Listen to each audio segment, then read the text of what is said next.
My man Todd responded in elite fashion, and he says that Michigan is going to make it back to the Big Ten title game. Todd's not even saying they're going to win the thing. He's saying they will make it back to Indy for the Big Ten title game. Is that going to happen? How do we feel about that? We'll talk about it right now, but first things first, make sure you are subscribed if you're watching via the live show. We love y'all. Thank you for being dialed in. Subscribing to the channel is the best way to make sure you don't miss anything when it comes to this show. If you are more of an audio enjoyer, you want to listen on podcasts, we got you covered. All right, full hour-long episodes on Spotify and on Apple Podcasts. Type in the hard count with JD Piquel. We got you covered there. All right, just subscribe to that feed, and we'll make sure you're getting taken care of. So we're going to keep on rolling here, as I was mentioning.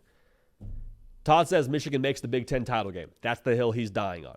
The over-under win total for Michigan in 2024 is 9.5 wins. Now, if we're getting to Indy, my gut feeling is you probably have to fall on the over side of that. 9-3, I suppose you could maybe find your way in, but 10-2, I think, is a much more ideal situation to be in. We're not even talking about the college football playoff. But if we were, they play Texas week 2, and that's going to be a tough game. But outside of the Texas game, I don't think their schedule is as bad as maybe it could be. There's no Penn State. There's no Wisconsin. They'll kind of be sneaky. They play USC at home, Michigan State at home. They get Oregon at home. Their really only tough road game that I'm seeing right off the top is at Ohio State. Now, that game obviously is what it is, and we all understand what that game entails. To be able to make it to Indy, I think that Michigan really needs to, at the very least, split. If you go 2-0, you're in there for sure, but they need to split Ohio State and Oregon. Those are the two toughest roster tests. Those are the two toughest, coaching matchups for them. Like, that is going to be the two games that are going to define if they make it to Indianapolis or not. Now, I'll say this too.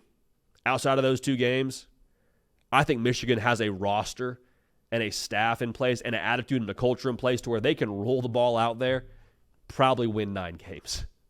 Like, yes, you'd like to win 12, but you can probably just have a floor of 9 games and feel good about it. Why? Because they're going to be more physical on both lines of scrimmage than anyone they match up against. They're going to be better coached than anyone they match up against. I know some new pieces are there on that staff. I don't care. They're still a better staff than most teams are going to play. And honestly, going back to that physicality element, we saw what they did against Penn State. J.J. McCarthy, as good as he is, he handed the ball off for 25 plus, 30 times in a row. I don't think that's going to be the game plan for them in any game this upcoming season, but they can do that and win 9 games is the bottom line here. Now, the difference maker to getting to 10 and 11 wins comes with the kind of styles they can fight. Because I think you look at Michigan, if it's a wrestling match, it's a grudge match, they are going to make you submit every single time. They're too physical, they're too big, they're too experienced, all the things that I just mentioned.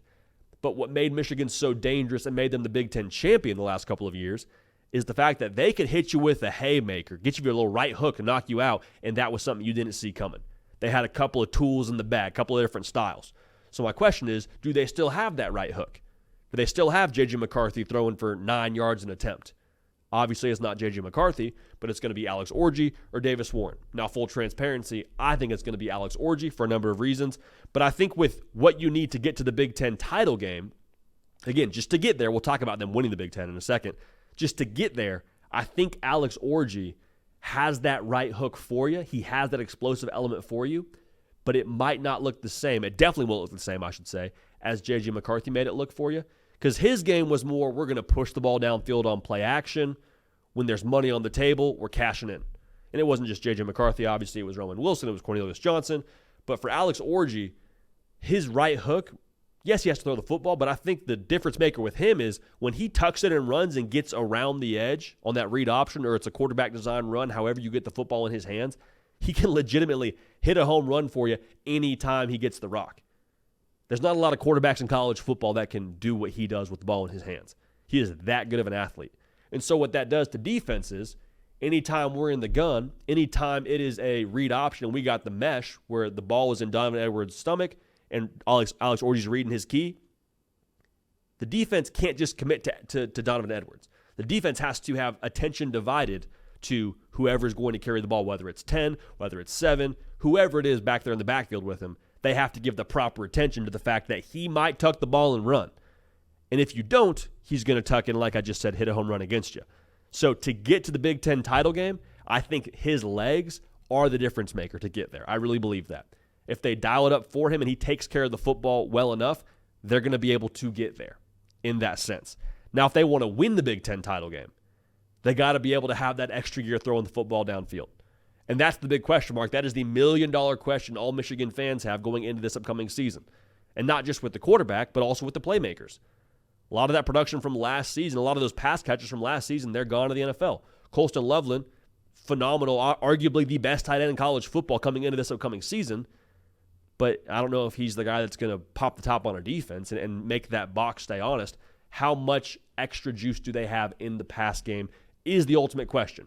Because in those games against Oregon, those games against Ohio State, I'm not saying Michigan won't have the edge up front, but I am saying it's going to be a little bit more of a grudge match. Like, you're not going to win every snap against that Ohio State front seven. They're too good.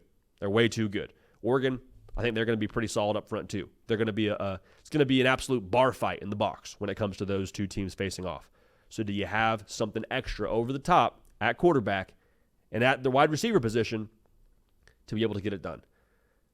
Right now, Michigan has plus 550 odds on FanDuel to win the Big Ten. That's the differentiating factor for me to actually win the conference. So Alex Orji and his legs, how they utilize him, that's going to be the factor in getting there, in my opinion. And them being able to push the ball downfield will make the difference in them winning the conference. So Todd, we appreciate you bringing that to the table, brother. Great take. And if that's the hill you want to die on, be our guest. Hey, y'all. Thanks so much for watching. Subscribe to the channel here to make sure you don't miss an episode of The Hard Count. Also, be sure to check out other videos on the On3 YouTube channel.